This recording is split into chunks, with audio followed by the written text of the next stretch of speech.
Hi friends, welcome to Ethirneechal promo. இன்றைக்கி நம்ம எதிர்நீச்சல் சீரியலில் என்ன விறுவிறுப்பான விஷயம் பார்க்குறதுக்கு முன்னாடி நம்ம சேனலை சப்ஸ்கிரைப் பண்ணலை அப்படின்னா மறக்காமல் சப்ஸ்கிரைப் பண்ணிக்கோங்க. அப்போ தாங்க நான் போடுற வீடியோ உடனுக்குடன் உங்களுக்கு நோட்டிஃபிகேஷனாக வரும். இப்போ என்ன நடக்க போகுது அப்படின்னு பார்த்தீங்கன்னா, நம்ம தர்ஷனுக்கும் ஒரு பொறுமைக்குன்னு எல்லை இருக்குல்லங்க. ஆனால் அது எல்லாத்தையுமே தாண்டி இந்த வீட்டில் உள்ளவங்க பண்ணிகிட்ருக்காங்க. முக்கியமாக இந்த அன்புக்கரசி இதுக்கு மேலே உயிரோடவே இருக்கவே கூடாது அப்படின்னு சொல்லிட்டு தர்ஷன் வேறு லெவலில் ஒரு விஷயம் பண்ணுறாருங்க. அதை பற்றி தான் இந்த வீடியோவில் வந்து பார்க்க போகிறோம். உண்மையிலுமே தர்ஷனோட நிலைமை வேறு யாருக்குமே வரக்கூடாது. அதை தாண்டி பார்க்கவியோட நிலைமை யாருக்கு வரக்கூடாதுனாங்க சொல்லி ஆகணும். ஏன்னா அந்த பொண்ணு பாவம், கட்டின புருஷன் வேற ஒருத்தி கூட போய் இருக்கிறது. ஆனால் அப்படி தர்ஷன் இல்லை தான், இருந்தாலுமே அதை பார்க்க கூட முடியலல்ல. அதனால் பார்க்கவி குமுறுறாங்க. அப்போ தான் அவங்க அப்பா எல்லார் ஞாபகம் வந்து, ஐயோ நான் எவ்வளோ பெரிய தப்பு பண்ணிட்டேன் இவனை கல்யாணம் பண்ணி அப்படின்னு சொல்லிட்டு அவங்க அப்போ தான் கொஞ்ச நாளாக பார்க்கவிக்கு தர்ஷன் மேலே அன்பு வந்தது. வந்த கையோடே வந்து அவங்க அப்பாவோட நினப்புலேருந்து கொஞ்சம் வெளியே வந்தாங்க. ஆனால் இவங்க பண்ண காரியத்தினால இப்போ மொத்தமும் வந்து முடிச்சு விட்டாங்கன்னாங்க சொல்லி ஆகணும். ஏன்னா நம்ம பார்க்கவிக்கு என்ன பண்ணுறது போகிறதுன்னு சொல்லிட்டு சுத்தமாக புரியல. அவங்களால நார்மலாக இருக்கவும் முடியல.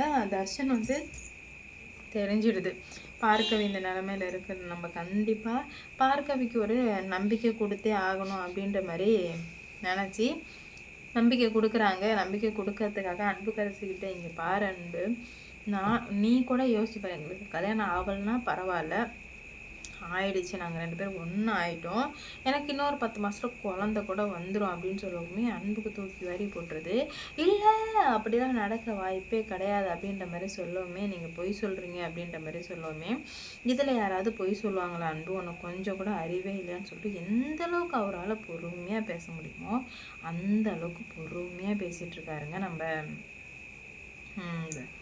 தர்ஷன். ஆனால் கொஞ்சம் கூட புரிஞ்சிக்கவே இல்லாமல், இல்லை நீங்கள் எனக்கு வேணும், நீங்கள் எல்லாமே என்னால் கொஞ்ச நாள் கூட இருக்க முடியாது அப்படி இப்படின்னு சொல்லிட்டு லபா லபான்னு கத்த ஆரம்பிக்கிறா இந்த அன்புக்கரசி. இங்கே பாரு அன்பு, நீ புரிஞ்சுப்பன்னு சொல்லிட்டு தான் நான் உங்ககிட்ட சொன்னேன். ஆனால் நீ புரிஞ்சிக்காமல் மென்மேலும் வந்து ரொம்ப தப்பு பண்ணிகிட்ருக்க, அது ரொம்ப தப்பு, கொஞ்சம் மாறு அப்படின்ற மாதிரி சொல்ல, எனக்கு நீங்கள் வந்து அட்வைஸ் பண்ண தேவையில்லை, எனக்கு நீங்கள் வேணும் அப்படின்ற மாதிரி முட்டாள்தனமாக சொல்லவும், நீ என்ன பொண்ணு, நான் இவ்வளோ சொல்லிகிட்ருக்கேன், கொஞ்சம் கூட மேனஸே இல்லாமல் சொல்லிகிட்ருக்க, இவ்வளோ மட்டமானவளா நீ இப்படின்னு தெரிஞ்சிருந்தா கண்டிப்பாக நான் உன்னை ஸ்டார்டிங்கில் வேணான்னு சொல்லியிருப்பேன் அப்படி இப்படின்ற மாதிரி நிறைய சொல்கிறாரு. ஆனால் வந்து எதையுமே வந்து ஏற்றுக்கவே முடியல அன்புக்கரசியால். என்ன நடந்தாலும் சரி போனாலும் சரி இதுக்கு மேலே வந்துட்டு நான் வந்துட்டு பார்க்கவியோட தான் வாழணும் அப்படின்ற மாதிரி சொல்கிறாங்க. ஆனால் வந்துட்டு பார்க்கவிக்கு வந்து அவங்களால ஏற்றுக்கவே முடியல. பார்க்கவி அங்கே அழுகிறத பார்த்து, அன்பு மரியாதையாக எங்கள் லைஃப்பை விட்டு போயிடு அன்பு, நாங்கள் 2 பேரும் இப்போ தான் வந்து சந்தோஷமாக இருக்கோம், அதனால் எங்கள் லைஃப்பை விட்டு போயிடு அன்பு அப்படின்ற மாதிரி பொறுமையாக சொல்கிறாங்க. இல்லை என்னால் வந்து எதுவுமே கேட்க முடியாது, உங்கள் விருப்பத்துக்கு நீங்கள் பண்ணுறீங்க, என்னால் வந்து எதுவுமே கேட்க முடியாது போக முடியாது அப்படின்ற மாதிரி நான் நினச்சேன். ஆனால் வந்து இதுக்கு மேலேயுமே வந்துட்டு இப்படியே விட்டு வச்சா சரி வராது அப்படின்ற மாதிரி நினைக்கிறாங்க. ஆனால் வந்து குணசேகர் என்ன சத்தம்னு கேட்கும்போது, பேசிகிட்டு இருக்கோம்மா நான் எல்லாத்தையும் சரி பண்ணிடுறேன் அப்படின்ற மாதிரி சொல்கிறாங்க. அப்போ தான் வந்துட்டு வச்சார் பாருங்க தர்ஷன், இதுக்கு மேலே சாவுடி, நீ செத்துன்னு ஜெயிலுக்கு போனால் கூட பரவாயில்லடி, என் பார்க்கவே அப்படி போனால் கூட அவளோட மனசை நான் புண்படுத்த மாட்டேன். ஆனால் இப்படி உன் ரூமில் ஒரே ரூமில் உன் கூட இருந்தால் கண்டிப்பாக எந்த ஒரு பெண்ணாக இருந்தாலும் வழி ரொம்ப கொடுமையாக இருக்கும். லவ்வராக இருக்கும்போதே அவள் அவ்வளோ பொசசிவானவ, இப்போ வந்து என் பொண்டாட்டியாக மாறி இருக்கா, அவளோட வழி வந்து என்னால் புரிஞ்சிக்க முடியுது. அதனால் நீ சாவுடி நாயே அப்படி இப்படின்ற மாதிரி நிறையா வந்து சொல்லிகிட்ருக்காரு தர்ஷன். தப்பு பண்ணுறேன், அப்புறம் மாமா உன்னை சும்மாவே விட மாட்டேன்னு சொல்லிட்டு, மாமாவாக இருந்தாலும் கோமாவாக இருந்தாலும் எவனாக இருந்தாலும் நான் பார்த்துக்கிறேன், இதுக்கு மேலே வந்துட்டு யாராக இருந்தாலும் நான் வந்து பார்த்துக்கிறேன், உன் வேலையை பாரு, நீ இருக்கவே கூடாதுன்னு சொல்லிட்டு கதவெல்லாம் லாக் பண்ணிட்டு வாயை கட்டிட்டாரு. தர்ஷன் ப்ளீஸ் என்னை விட்டுடுன்ற மாதிரி செஞ்சிடா, இதுக்கு மேலே உனக்கு விட்டுறதுக்கெலாம் எந்த ஒரு இதுவுமே இல்லடி, நீ செத்தா மட்டும்தான் இது எல்லாமே வந்து சாத்தியமாகும் அப்படின்ற மாதிரி சொல்லுவோமே, நீ எவ்வளோ பெரிய தப்பு பண்ணிகிட்ருக்கன்னு உனக்கு தெரியல தர்ஷன்ற மாதிரி சொல்கிறாங்க. நான் பார்த்துக்கிறேன், எவ்வளோ பெரிய தப்பாக இருந்தாலும் பரவாயில்ல, ஏன் பொண்டாட்டி நல்லா இருக்கணும், அது மட்டும்தான் நான் வந்துட்டு நல்லதாக நினைக்கிறேன், வேறு எதுவும் நான் நினைக்கல அப்படின்ற மாதிரி சொல்லுவோமே, தர்ஷன் மாமா அப்புறம் வந்து பார்க்கவே கொண்டுடுவார். அங்கே பாரு அன்புக்கரசி, நான் அவருக்கு பிறந்த புள்ள, அவர் என் பொண்டாட்டி மேலே கையை வச்சிருவாரா? அவருக்கு இருக்கிற கிரிமினல் மைண்டில் எனக்கு கொஞ்சம் கூட இருக்காது அப்படின்ற மாதிரி கேட்க, இல்லை இல்லை நீ உங்கள் அம்மா மாதிரி, அதனால் வந்துட்டு நீ வந்து கண்டிப்பாக அதெல்லாம் பண்ண மாட்டேன் அப்படின்னு சொல்லிட்டு. யார் சொன்னா? நான் எங்கள் அம்மாட்டேருந்து எல்லா கேரக்டரும் உள் வாங்கிக்கிட்டேன், ஆனால் எங்கள் அப்பன்ட்ட இருந்தையும் கேரக்டர் உள் வாங்கி வச்சுருக்கேன்.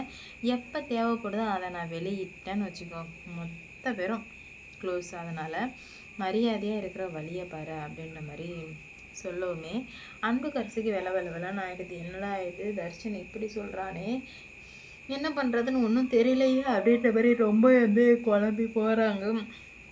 இதனால டென்ஷனும் ஆகிறாங்க. ஏதாவது ஒன்று பண்ணணும் போகணும் அப்படின்ற மாதிரி நினைக்கிறாங்க. ஆனால் அவங்க என்ன பண்ண போகிறாங்க அப்படின்ற மாதிரி சுத்தமாக புரியலைங்க. இதுக்கு மேலே வெயிட் பண்ணி பார்த்தா மட்டும்தான் தெரியும் என்ன நடக்க போகுது அப்படின்னு சொல்லிட்டு. இவ்வளோ நாளாக இருந்தது எல்லாமே வந்து வேறங்க, ஆனால் இதுக்கு மேலே இருக்க போகிறது வேற. ஏன்னா தர்ஷன் வந்து களத்தில் இறங்க போகிறாரு, அது குணசேகரனுக்கு எதிராக அவங்க பிள்ளையே வந்து களை இறங்குறது வேற லெவலில். அப்போ மட்டும்தான் குணசேகரன் வந்து இது எல்லாத்தையுமே வந்துட்டு கொஞ்சமாச்சும் நம்ம பிள்ளையே நம்மளை எதிர்த்துக்குது. நிறைய வீட்டில் அப்பா குடித்தா பிள்ளைங்க அடித்தா திருந்துவாங்கன்னு சொல்லுவாங்க. ஏன்னா புள்ள என்னைக்கு கை வைக்கிறானோ அன்னைக்கு தான் வந்து இருக்குது ஆப்புன்னு. அதே மாதிரி தாங்க இங்கேயும்.